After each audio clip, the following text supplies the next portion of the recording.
দুইটা ইম্পর্টেন্ট বিষয় নিয়ে আমাদের কথা বলার আছে। প্রথম বিষয়টা হচ্ছে, আমরা ইতিমধ্যে খবর পেয়েছি যে বাংলাদেশের প্রায় পনেরোটি ব্রিজে যে টোল দেওয়ার যে ব্যবস্থাটি, এইটি বন্ধ করে দেওয়া হয়েছে স্টুডেন্টদের কথা বলে। আমাদের জায়গা থেকে স্পষ্ট বার্তা, এটি রাষ্ট্রের একটি যে আয়, এই আয়ের একটি অংশ এই ব্রিজগুলোতে যে টোল দেওয়ার বিষয়টি। সো কেউ স্টুডেন্টদের কথা বলে হোক, বৈষম্য বিরোধী ছাত্র আন্দোলনের কথা বলে হোক, এই নামের অপব্যবহার করে কেউ বাংলাদেশের কোথাও ভুলে এই কাজ করবেন না। প্রত্যেকটি ব্রিজে টোল দিবে, এমনকি বৈষম্য বিরোধী ছাত্র আন্দোলনের ব্যানারে কোনো যদি ত্রাণের ট্রাকও বাংলাদেশের যে কোনো জায়গায় যায়, সেই ট্রাকও টোলের টাকাটি দিয়ে তারপরে যাবে। কারণ এই রাষ্ট্রকে যদি আমরা স্টেবল করতে চাই, আমার রাষ্ট্রের যে অর্থনৈতিক অবস্থা সেটিকে আগে স্টেবল করতে হবে। কিন্তু ক্ষমতার অপব্যবহার করার যে নোংরা সংস্কৃতি ছিল এত বছর ধরে, এখন আপনি যদি সামান্য কিছু একটি অস্থিতিশীল অবস্থা দেখে আবার সে ক্ষমতার অপব্যবহার করেন এবং আপনার কথা মতো কোনো একটি জায়গায় ব্রিজে টোল দেওয়া বন্ধ করে দেন, কিংবা কোনো একটি স্টিকার দেখে পার হয়ে যান, এটিকে আমরা কোনোদিনও সমর্থন করি না। আমাদের জায়গা থেকে স্পষ্ট বার্তা, অবশ্যই প্রত্যেকটি ব্রিজে এই টোল সেটি টোল দিয়ে যেতে হবে। এবং আরেকটি হচ্ছে যেটি, যখন এই ব্রিজে কোনো একটি গাড়ি এভাবে ত্রাণের কথা বলে বা অন্য কোনো প্ল্যাটফর্মের কথা বলে টোল ছাড়া চলে যাচ্ছে, আরো অনেক গাড়ি আসলে টোল ছাড়া এইভাবে ওই গাড়ির সাথে চলে যাচ্ছে। এই যে অপসংস্কৃতিটি কিংবা ক্ষমতার অপব্যবহারের যে নোংরা বিষয়টি, এটি আমরা কখনোই সমর্থন করি না। রাষ্ট্রের যে আয়ের সেক্টর গুলো রয়েছে সেগুলো সুন্দরভাবে চলতে হবে রাষ্ট্রের সুন্দরভাবে চলার জন্য। আরেকটি গুরুত্বপূর্ণ বিষয় যেটি আমরা দেখতে পাচ্ছি, বিগত 16 বছরে আওয়ামী লীগ ফ্যাসিস্ট সরকার কি করেছে, তার ক্ষমতার অপব্যবহার করেছে।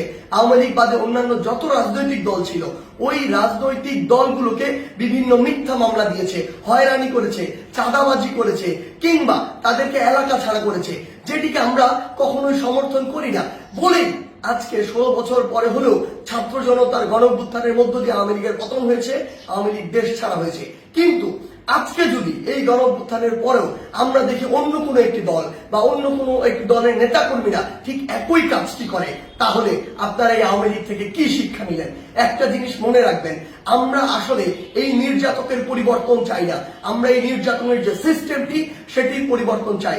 আমাদের জায়গা থেকে স্পষ্ট বার্তা, আপনাদের চোখের সামনে স্টিল জ্বলন্ত অনেকগুলো উদাহরণ রয়েছে, সেগুলো থেকে শিক্ষা নিন, না হলে জনগণ আপনাদেরকে আস্থা করে নিক্ষেপ করবে।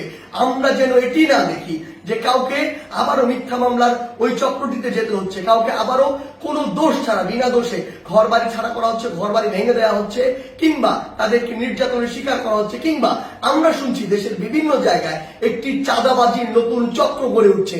আমরা আপনাদেরকে স্পষ্ট করে বলতে চাই, আমরা আমাদের জায়গা থেকে বৈষম্য বিরোধী ছাত্র আন্দোলন এই সকল ক্ষমতার অপব্যবহারের বিপক্ষে, এবং আমরা এগুলোর বিপক্ষে সবসময় কথা বলে যাব।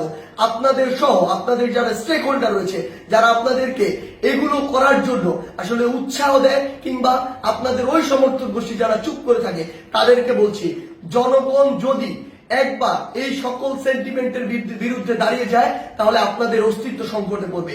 তাই জনগণের চাওয়াটার কথা চিন্তা করুন, সময়ের দাবির কথা চিন্তা করুন। যদি আপনার নাম ভাঙিয়ে কিংবা আপনার কেউ একজন রুট লেভেলে এই কাজগুলো করে, দিন শেষে ব্লেম কিন্তু আপনার উপরেই আসে।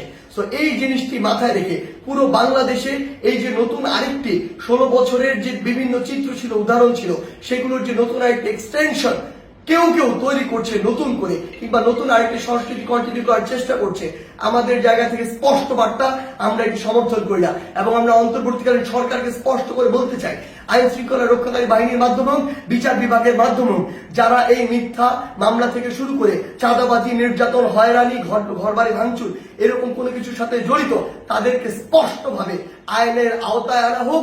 বৈষম্য বিরোধী ছাত্র আন্দোলনের পক্ষ থেকে কিংবা ছাত্র জনতার পক্ষ থেকে এর প্রতি পূর্ণ সমর্থন রয়েছে। ধন্যবাদ।